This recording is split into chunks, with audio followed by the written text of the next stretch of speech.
Investors watching what will become of the Apple-Samsung rivalry should pay attention to the next few weeks. MarketWatch's Dan Gallagher joins us on the News Hub to explain why. There he is. Dan, a lot of events. Hey, Simon. Hey, a lot of events coming up in this rivalry. One big one from Samsung announced today. What was it? Well, on March 14th, they're going to have an event in New York City that they're going to unveil the next version of their Galaxy smartphone.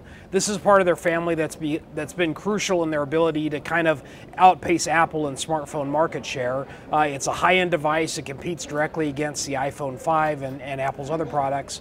So at least on March 14th, we'll have an idea of what this new device is going to have and have a sense maybe of how well it might sell against iPhone. It did pretty well last year. Now, this is, this is the device, the S3, which is what we were looking at there. Pictures of it, people just love it. People who get it really, really love it. But this also was one that got Samsung into trouble, wasn't it?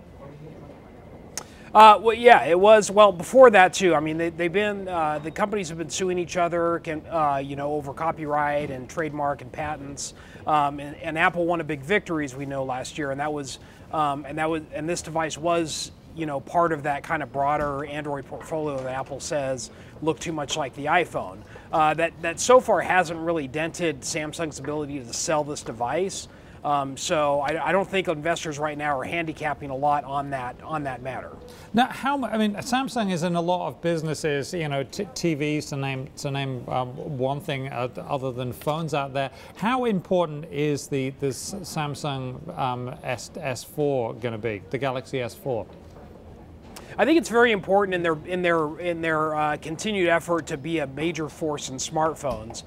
It's not necessarily a break the company product to the point that if it fails for some reason that the entire company comes down. You could make an argument that Apple is actually far more dependent on the iPhone than Samsung is on its smartphones, because like you mentioned, Samsung has a very broad array of business spread over lots of different electronics products. More than half of Apple's revenues come from the iPhone and a bigger part of their operating profits. So that's a product they really have to keep continuing to get right. And I think some concerns about the iPhone is a big reason why we've seen the stock do what it's done over the last few months. Okay, well, we shall see, and we'll be stopping back in with you when all that happens. Thank you very much, Dan Gallagher of MarketWatch.